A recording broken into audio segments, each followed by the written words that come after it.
Hello, everybody. We have been taking a walk through 1 Corinthians chapter 13, the love chapter, doing a deep dive on some of the verses that describe what love does and does not do. We see that God's love is not natural to the human heart, and His love opposes the way we naturally think and feel. And only by the power and presence of God can this original love be accomplished through the transformation of our thinking.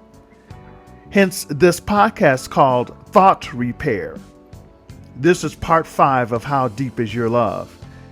In this walk, we have parallel Galatians 5:22 and 23, where Paul emphasizes the fruit or result of the Holy Spirit dwelling in us. And that result is love. Then naming the ways this agape love is expressed in joy, peace, long-suffering, gentleness, goodness, faith. Matter of fact, this faith in love is confirmed by Galatians 5:6, which says faith is activated, energized, and expressed and working through love. Then there's meekness, temperance, which is self-control and balance. All of this is had when we have real love. And it is the Holy Spirit that by His presence in us, we have this love poured out in and through us. So when the beginning portion of 1 Corinthians 13 talks about doing wonderful things that people see us doing, being kind, doing fantastic charitable acts, going to church, being healthy, eating right, keeping the law, but our motivation is for reputation, commendation, earning heaven, boasting, bragging, kudos, pats on the back, even to the point of being a martyr, selfishness at the basis, and not under the guidance of the Holy Spirit, in humility with His presence, power and guidance of the Holy Spirit, loving God with all that we are and everyone else as we do ourselves, then to God, all that we do, no matter how good it looks, no matter how many praises, it's worth nothing but trash. 1 Corinthians 13:6, love rejoices in the truth. Truth is standing in contrast to iniquity, and it means virtue, righteousness, and goodness. Love finds pleasure not in vices, but in the virtues of others. Love is interested in that advancement of truth and happiness of mankind. Therefore, it is thankful whenever the cause of truth is sustained, and this truth is the truth as it is in Jesus, the gospel truth. Love cannot find happiness in sin of any kind or in the punishment given to the sinner.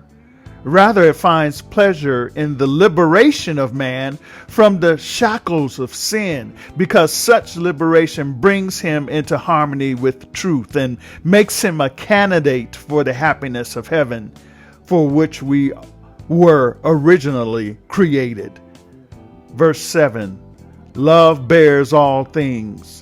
The Greek word means to cover closely, to protect by covering, to sustain, to support. Love conceals and is silent about such things as the faults of others, which the selfishness of the natural heart would gladly expose. Have mercy. Love is not desirous of inspecting the weaknesses of others or of allowing them to be inspected by anyone else. Hear that? Love believes all things. Now, let's bring that up. Let's bring that out. Let's unpack that some. This phrase does not mean you are ready to believe on slight or uncertain evidence, being gullible, easily deceived, cheated, or duped, making no distinction between the things to be believed and thus as likely to believe a falsehood as the truth. But love is disposed to put the best possible construction on the conduct of others. imputing good motives to them. This is the attitude of love, because love seeks to make others happy and will not believe anything to their detriment on questionable evidence. In relation to God, love believes without question everything that is revealed of the will of God for humanity. There's no doubt concerning God's word and his instructions. All is gratefully, thankfully accepted and obeyed. Love hopes all things. Listen to this. However dark appearances may be, and whatever grounds there may be for questioning the sincerity of others, love still hopes that everything will turn out well in the end, and will maintain this position until all possibility of its being confirmed has disappeared. I've seen this kind of response with mothers for their children. This is what God's love in us does for everyone. This faith in one's neighbor, which love inspires, leads to championing of the cause in the face of opposition. I like the old show Perry Mason. He would defend a person when he determined the person was innocent. As far as the circumstances around the person and everyone else, the person seemed guilty. But Perry Mason went against all the circumstances to prove the individual's innocence. Love is based upon trust, and this trust rests ultimately in God. Therefore, love is willing to face ridicule, strife, and contempt in defense of others, hoping in time that truth would be vindicated. Love endures. Love suffers quietly.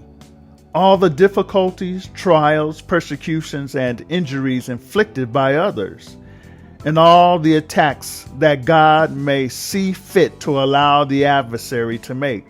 Job said in Job 13:15, Message Bible, even if God killed me, I'd keep on hoping and trusting in him. That's what God's love in us will do. This statement about love shows the infinite patience that is possessed by those who are always under the control of love.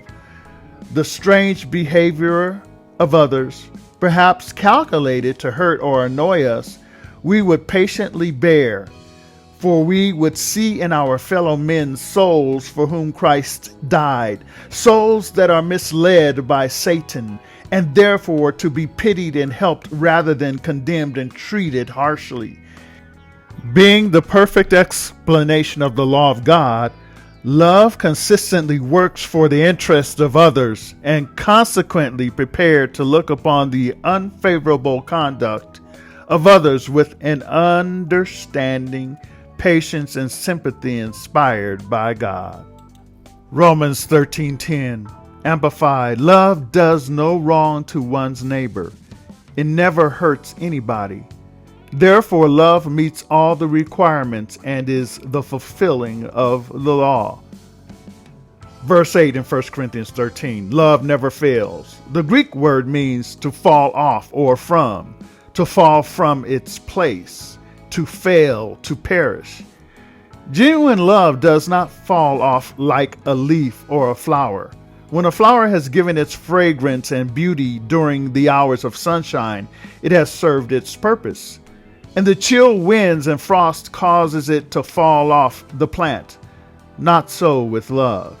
In days of stress and strain, as well as when all is bright and fair, love ever remains the same, shedding its fragrance of trust and hope and faith all around.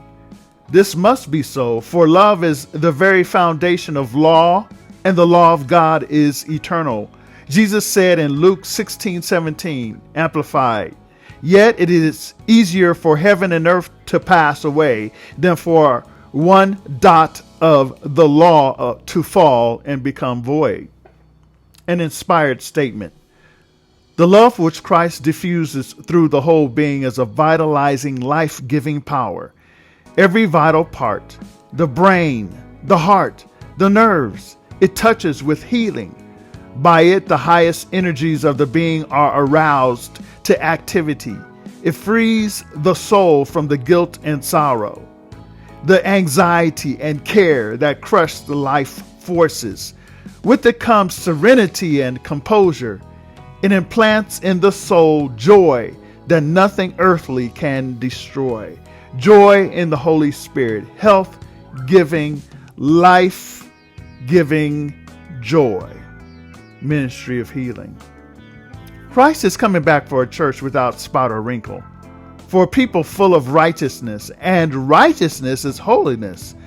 Another inspired written expression, righteousness is holiness, likeness to God, and God is love. It is conformity to the law of God. For all thy commandments are righteousness, and love is the fulfilling of the law. Righteousness is love, and love is the light and the life of God. The righteousness is embodied in Christ. We receive righteousness by receiving Christ, so we receive love by receiving Christ. It's by the reception of and dependence on the Holy Spirit, who represents Christ, to transform our thinking through the education and power of God's Word, that this fruit of love grows in us. We are being emancipated from self and selfishness, from Satan's thoughts and feelings, transformed into Christ's thoughts and feelings, his character of love.